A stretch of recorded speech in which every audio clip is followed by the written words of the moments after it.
الله العظيم لرضا الله تعالى وإلى حضرة النبي الشفاء محمد صلى الله عليه وسلم شيء لله لهم الفاتحة. أعوذ بالله من الشيطان الرجيم. بسم الله الرحمن الرحيم. صراط الذين أنعمت عليهم غير المغضوب عليهم ولا الضالين.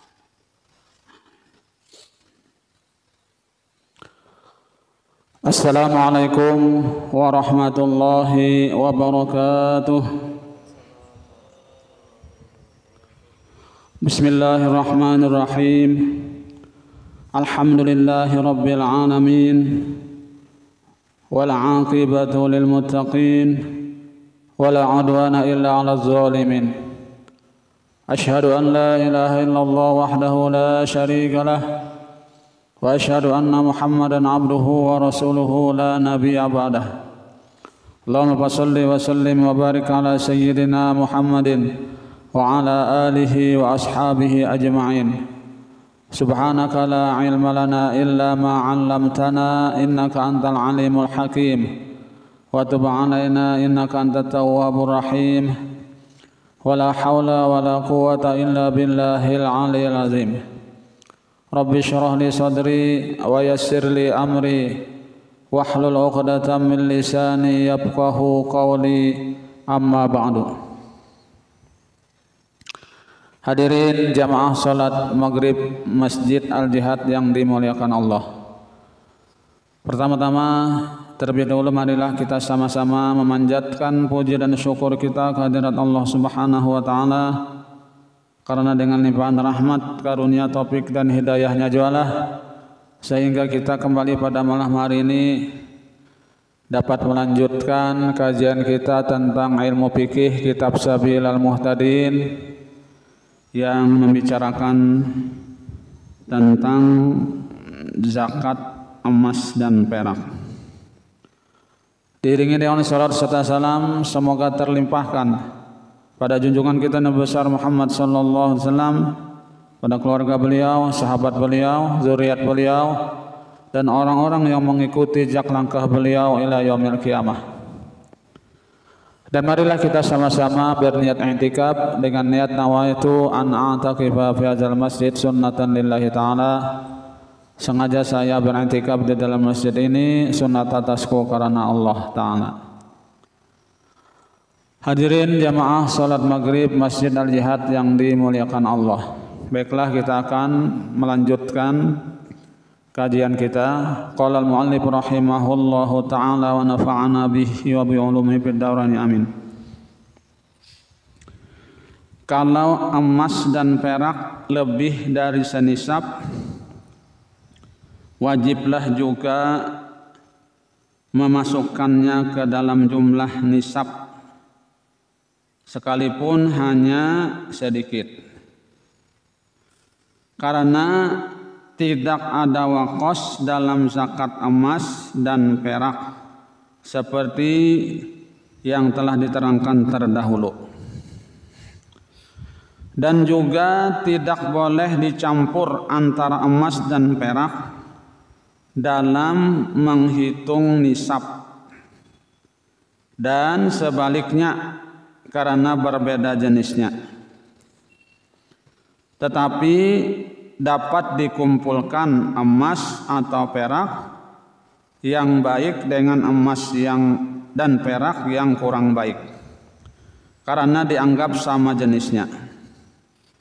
Dan hendaklah dikeluarkan zakatnya menurut jumlah masing-masing jika mudah dipisahkan. Tetapi kalau sukar membedakannya, dikeluarkan zakatnya dengan yang pertengahan mutunya. Tetapi kalau emas atau perak yang cukup nisabnya tadi semuanya tinggi mutunya, maka tidak boleh mengeluarkan yang mutunya rendah, tetapi hendaklah dikeluarkan yang baik juga atau yang terbaik dari mutu emas atau perak yang dimiliki tadi. Maka cara seperti inilah yang terbaik. Kalau wajib dikeluarkan 1/2 dinar umpamanya, hendaklah dikeluarkan 1 dinar. Kepada semua mustahak diberikan separuhnya sebagai zakat dan separuhnya lagi menjadi amanah pemiliknya.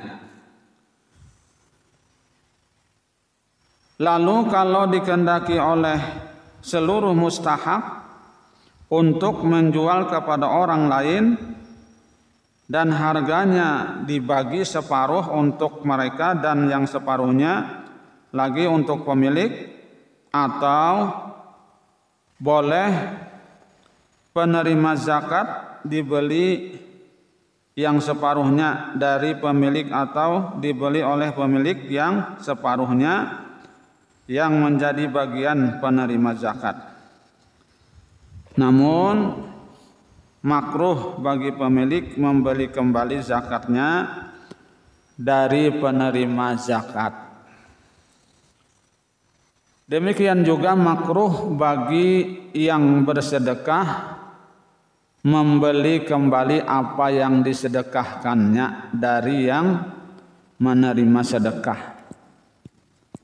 Sudah disedekahkan misalnya atau sudah zakatnya dikeluarkan sudah, lalu dibelinya lagi ditukarnya, itu makruh hukumnya. Kalau emas bercampur dengan tembaga atau perak bercampur dengan tembaga, tidak wajib dikeluarkan zakatnya, terkecuali jumlah emas atau perak sampai nisabnya. Maka hendaklah dikeluarkan zakat emas atau perak yang tidak bercampur, atau yang bercampur yang jumlahnya emas atau peraknya senilai dengan jumlah zakat dan tembaganya menjadi sedekah sunat. Dan kalau tempat air atau tempayan dibikin dari emas yang dicampur dengan perak dan tidak diketahui mana yang lebih banyak dari 2 macam logam tadi, apakah emas atau perak yang terbanyak, maka dikeluarkan zakatnya dari masing-masing logam dengan memperhitungkan yang terbanyak dari kedua macam logam itu, apakah emas atau perak. Kalau berat tempayan itu ada airnya kita, itu 1000 dirham. Salah satu logam itu beratnya 600 dirham dan yang lainnya 400 dirham. Maka dikeluarkan zakatnya 600 dirham dan 400 dirham perak. Tidak boleh dikeluarkan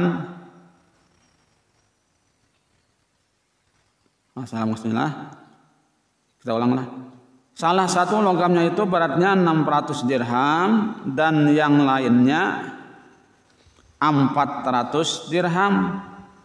Maka dikeluarkan zakatnya 600 dirham dan 400 dirham perak. Itu maksudnya.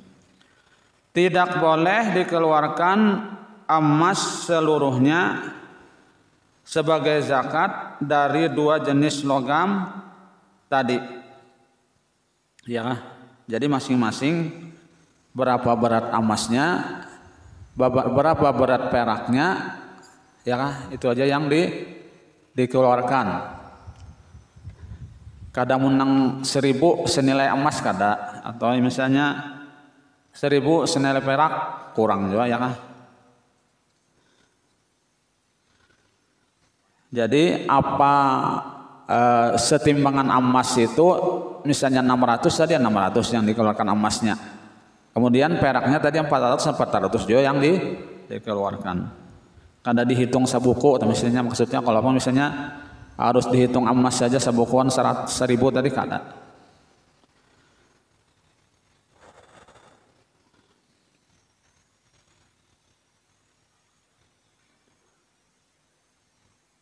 Tidak boleh dikeluarkan emas seluruhnya tadi sebagai zakat dari dua jenis logam tadi karena emas tidak memadai menjadi zakat perak.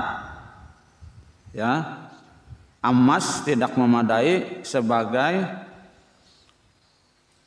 zakat perak menjadi zakat perak dan juga perak tidak memadai dikeluarkan menjadi zakat emas.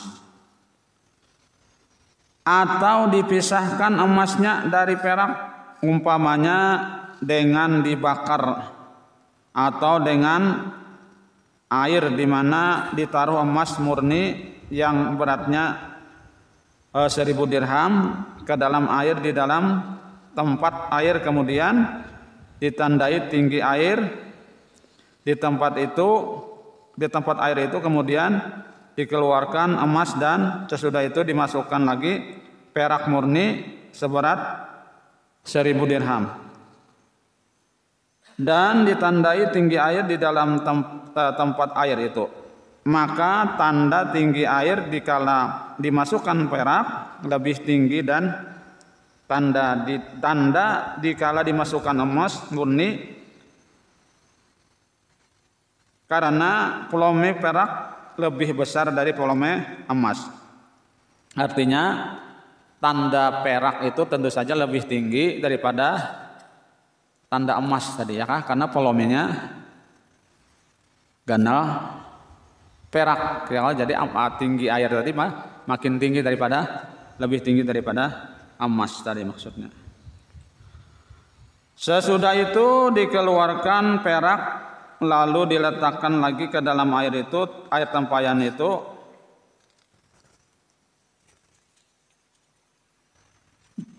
dibikin dari emas dan perak dan ditandai tinggi airnya dan adalah tanda yang bercampur itu diantara dua tanda yang terdahulu. Kalau tanda emas yang bercampur dengan perak itu menjadi ke tanda perak murni, maka perak lebih banyak dari emas. Dan jika tanda yang bercampur lebih dekat dengan tanda emas murni, maka emas lebih banyak dari perak. Dan kalau tanda emas yang bercampur tadi berada di antara dua tanda dari kedua macam logam murni tadi, maka jumlah emas dan peraknya sama.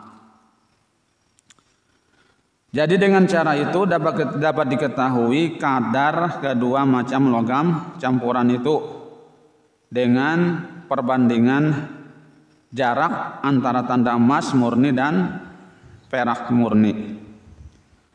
Kalau jarak emas campuran tadi dengan jarak perak murni sebiji gandum jaraknya, dan dengan emas murni 2 biji gandum, maka emas tempayan itu adalah 1/3 dan peraknya 2/3. Dan jika antara tanda emas murni sebiji gandum dan dengan perak murni 2 biji gandum, maka berat emas tempayan itu 2,3 dan peraknya 1,3. Artinya berbalik sebaliknya nih. Dan kalau tanda yang bercampur tadi sama jauhnya kepada kedua tanda emas dan perak murni, maka berat separuh tempayan itu emas dan separuhnya perak, amunnya sama.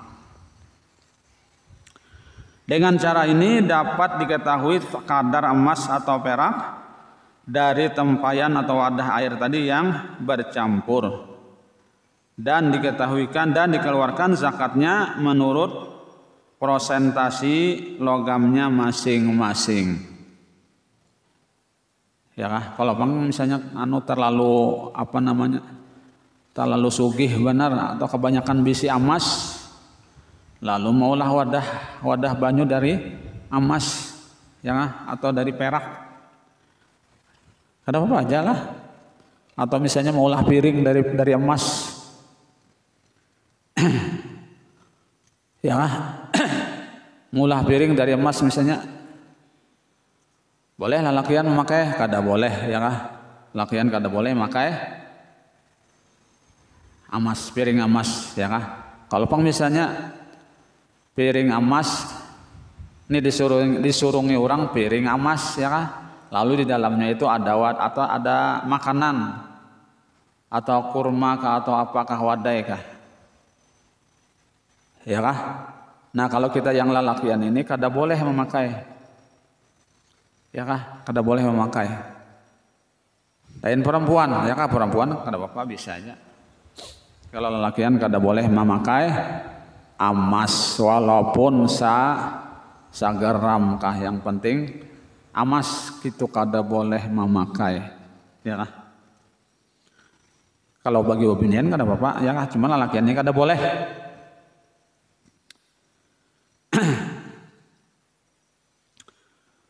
Makruh sultan kepala negara membikin dinar atau dirham atau lainnya yang bercampur dengan tembaga sekalipun masih laku. Namun sah saja berjual beli dengan mata uang tadi. Demikian juga makruh bagi yang selain sultan atau kepala negara membikin dinar atau benda lainnya baik dengan dicampur atau tidak, dan kalau dibikin bercampur dan campurannya lebih banyak dari yang dibikin sultan, maka hukumnya haram. Tidak wajib mengeluarkan zakat perhiasan yang dipakai. Nah, tidak wajib mengeluarkan zakat perhiasan yang dipakai orang, maksudnya dipakai orang yang diperbolehkan memakainya. Iya beginian tadi Pak ya lah, lelakian kan kada boleh memakai emas, perhiasan ya kah, perhiasan emas. Kalau perak boleh aja lelakian ya kah, apalagi swasta boleh aja, apalagi tembaga ya ada apa-apa. Emas putih Bang, sama aja ya emas aja ya kah, sama kada boleh.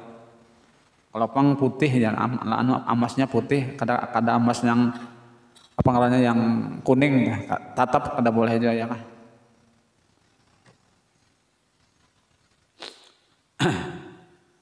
Dan lagi tidak makruh memakainya seperti gelang keroncong bagi perempuan. Ya, bagi perempuan. Dengan syarat diketahuinya bahwa untuk perhiasan dan bukan untuk disimpan. Ya, untuk perhiasan bukan untuk disimpan. Tetapi kalau diketahuinya umpamanya didapatnya dari perwarisan dari keluarganya dan baru diketahuinya sesudah berlalu setahun, maka wajib dizakati, maka wajib zakatnya ya kah. Warisan misalnya tapi sudah setahun anyar tahu bahwa itu warisan ya kah, jadi berarti bekas bersimpan adalah emas itu tadi, nah dikeluarkan zakatnya yang setahun itu tadi. Demikian juga tidak diniatkan untuk disimpan perhiasan tadi, tidak diniatkan untuk disimpan.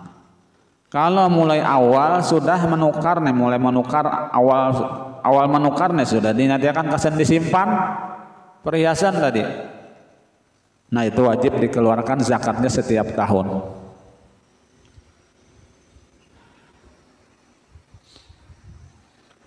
Demikian juga jika diniatkan untuk disimpan, wajiblah dikeluarkan zakatnya. Wajib dikeluarkan zakat perhiasan yang haram memakainya dan makruh memakainya, baik dari emas atau perak, baik berbentuk perhiasan atau tempat air seperti yang diterangkan di atas, dalam hal pakaian dan tempayan air tadi. Syarat zakat emas dan perak selain dari harta rikas dan ma'din, rikas itu tambang ya kah? Hendaklah telah dimilikinya sesudah setahun. Selain dari rikas dan ma'din tambang tadi, ya kah? Syarat zakat emas dan perak selain dari harta rikas dan ma'din tambang, ya, hendaknya telah dimilikinya sudah setahun. Jadi setahun memiliki apa tadi, emas tadi, hanya menjakati, ya kah? Tetapi kalau tambang rikas ini artinya temuan, ya kah? Patakan itu begitu dapat, begitu bangkit langsung dikeluarkan zakatnya. Kadang menunggu setahun.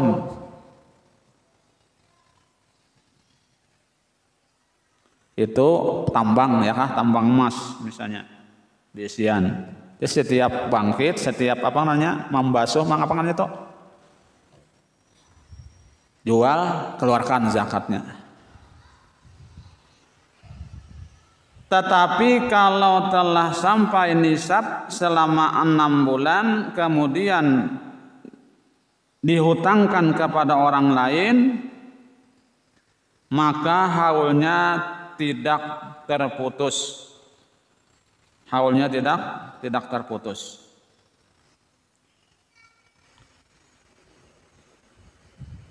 Tidak wajib zakat selain dari emas dan perak seperti mutiara, intan, zamrud, yakut, virus, kasturi, ambar dan lainnya. Ya. Bisian intan misalnya banyak, itu kada wajib zakat. Yang wajib zakat yang itu emas dan perak.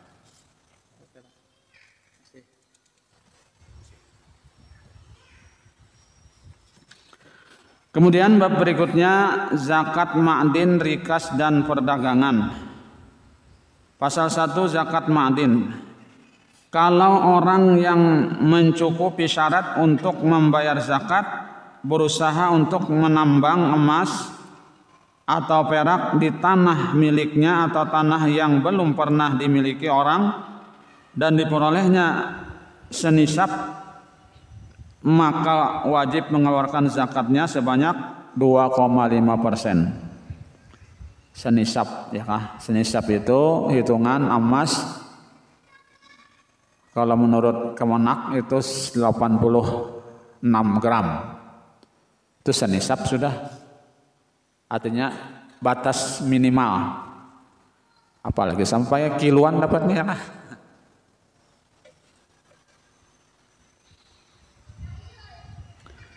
Nah, wajib dikeluarkan zakatnya sebanyak 2,5% pada ketika itu juga. Ketika itu juga artinya ketika menambang tadi Bang, bes bangkit, keluarkan zakatnya.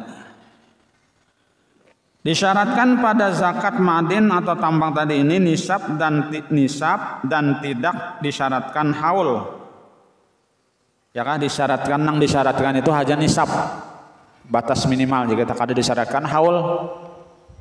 Haul itu artinya setahun. Amun haul ya kan setahun dulu hanya di zakat kalawasan.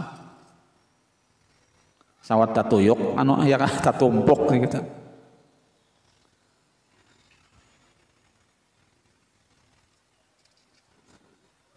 Dan tidak wajib mengeluarkan zakat yang diperoleh pada tahun yang telah lalu sekalipun diperolehnya di tanah miliknya sendiri, karena belum diyakininya tentang adanya emas dan perak pada tanah itu, terkecuali pada saat memiliki tanah, karena mungkin saja adanya tambang itu baru diciptakan Allah pada tanah itu. Hasil yang diperoleh itu dikumpulkan untuk mencukupkan senisab. Kalau tempat penggaliannya hanya satu lubang dan bekerja bersambung terus dengan tidak terputus-putus, atau juga terputus karena sesuatu uzur, umpamanya sakit atau memperbaiki peralatan, sekalipun masanya cukup lama, tidaklah mengapa. Kalau lubang penggalian itu terdiri dari beberapa lubang dan usahanya tidak bersambung seperti yang diterangkan di atas, maka tidak dikumpulkan hasil yang diperolehnya yang terdahulu dengan yang baru dalam menghitung nisab. Hanya dapat digabungkan dalam menghitung nisab hasil yang baru tadi dengan yang disimpan. Umpamanya diperolehnya melalui perwarisan atau melalui hibah, pemberian, untuk mencukupkan senisab. Dan kalau nisabnya cukup dengan jumlah yang ada padanya, maka dikeluarkan zakat hasil yang kedua tadi, umpamanya hasil menambang yang dahulu sebanyak 19 miskol dan hasil menambang yang baru sebanyak 1 miskol, maka yang 19 miskol tadi tidak wajib dikeluarkan zakatnya, tetapi yang 1 miskol tadi wajib dikeluarkan zakatnya karena sudah cukup senisab.